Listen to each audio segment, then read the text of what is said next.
Madiklong pang maray, pero mata na si Juan.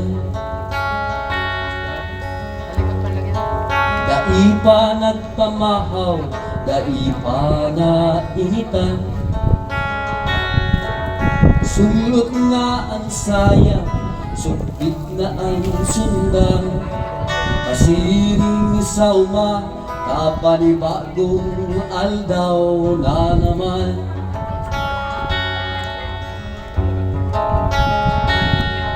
Sa iyang iinuton ang sakate ni Kapon, padangat niyang katabang sa trabaho maghapon. Dangan isusunod ang dagmang nagibuhon, awan tagibo hilamon, kasabay pa ang pagpumpunin kuol.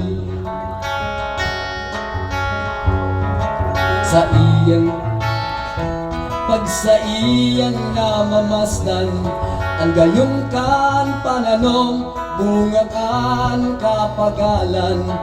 Dain ang God nalilingwan, ang Diyos pasalamatan. Daan sa iyang pamilya, may kakanon na naman.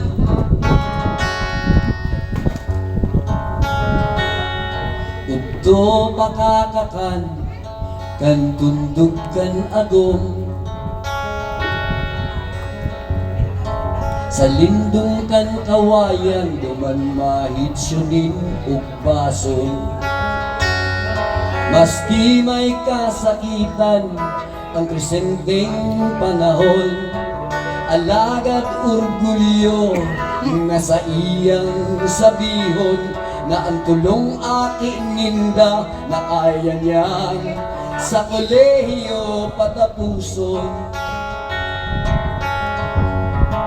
Sa iyang kweto, ang sa iyang namamasdan, aro'y nagsisimbag sa saldang garong bulawan. Dain ang God nalilingwan, ang Diyos pasalamatan. Taan sa iyang pamilya, may gastuson na naman.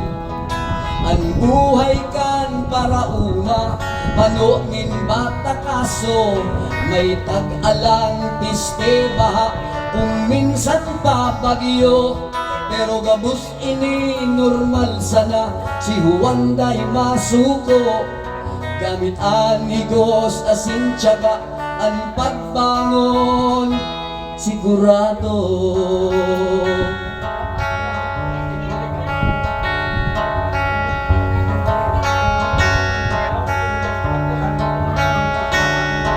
Sa iyang orgulyo, pag sa iyang namamasdan, ang gayon kan pananong, bunga kan kapagalan.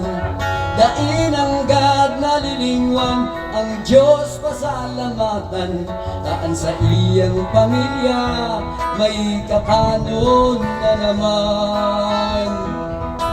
Sa iyang orgulyo, ang pamilyang mamumuton, iguwa din respeto sa kapwa bakong buwaon. Kasiring kang pag-uunga, ang abunong magayon, iyo ang dedikasyon, kang mismong pagtanong.